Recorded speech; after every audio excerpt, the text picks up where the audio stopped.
Lagay tayo mantika. Gisa na yung bawang. Sibuyas.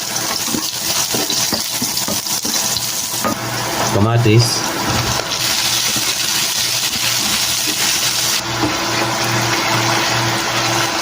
Lagay tayo tubig. Asin. Paminta. Takpan natin mga kurang. Hindi niya sinabi, ikaw nga nag-isip. Lagyan natin yung itlog.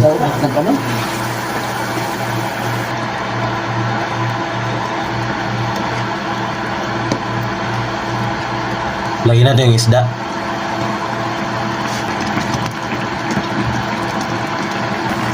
Ayan mga kuragon, luto na ang ating salsyadong isda.